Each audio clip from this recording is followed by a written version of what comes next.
We had some people the other day that were asking us about. Shelby likes to put out a deal in that what are people looking, what questions are you looking to get answered? And one of the things that came back from a person was that they really wanted some more Colt-Starting information. And that was more what they were interested in. Maybe some of the other stuff wasn't kind of what they were looking for. And that's a point that I feel it's important to make, that if you're going to go out and start a colt, most of these horses that we have bred today, way more, say, than years ago, are bred to be gentle. So what we do is we have, quite a few people that are starting colts and dealing with colts that don't really have a strong background in their horsemanship. So what'll happen is they'll get their colt going, they'll get them to where they can get on them and ride them. So generally speaking, more often than not, they've got them dulled out enough that they can get on them and ride them in a situation, say a contained situation, in a round pen or in a small arena, to where everything's quiet and everything works out pretty good. But then when they get out in the real world, they might not be prepared to what happens when they're sitting on a flight animal that feels a need to leave. So in saying that, there's so many things that we've covered already in Cowboy Campus about how to get your horse prepared, how to get them soft. We've talked about emergency brakes. We talked about disengaging the hindquarters. We've talked about getting them good to saddle. We've talked about getting them to where they'll put their head down and give the pressure. So when it comes down to a Colt-Starting video, if you would maybe take a look at the videos that we have out already and go through them, you're going to find out that you've got a Colt-Starting video right there, because everything that you need to get a colt started, I wouldn't say maybe everything, I would say most of the things, maybe 90-some% of the things that you need to start a colt, we've already covered. And not only that, once you've got that colt to where you've got them where you can get on them and you can ride them, you can get them to move out, we'll show you how to stop one.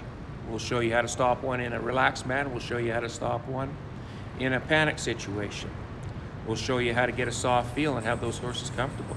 It's already there in Cowboy Campus. But it's kind of the thing that maybe it's not, glamorous isn't the right word, maybe exciting. The horsemanship stuff is not the excitement that you're looking for when you think, that Colt-Starting deal is real cool.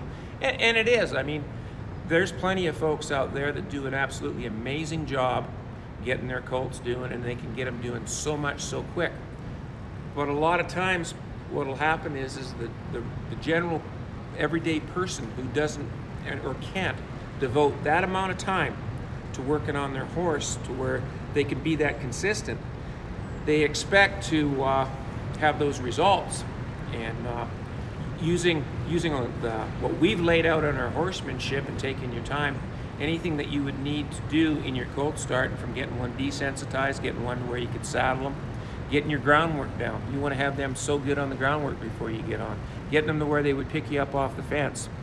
Getting them to where you could flag them and they wouldn't be bothered. All that sort of thing. That's Colt-Starting. So what I've said in the past, and I will say again, is advanced horsemanship is just basic horsemanship refined. So many of the things that you would need to go get your colt started and work on it, check out Cowboy Campus. We've got them in there. We're also looking, we've got some colts lined up here. We've got some at home that we're going to have to get going here pretty quick. And we'll do some filming on that to where we can give you a little bit more idea on the round pen work. But you'll see that there's not much difference. I don't change my horsemanship in what I do when I say, oh, this is different today, we're starting a colt. No, it's the same, to whether I'm getting a horse in that's been rode before, that needs to be corrected and worked on, to one that hasn't been rode before. It's the same when I'm getting one that's never been bridled or never been haltered before, to when I'm working on one that's not good about being bridled or haltered. So you'll see there's similarities are all there. There's no little magic. There's no little secrets that we have to get a certain tape to get these secrets. No, it's horsemanship.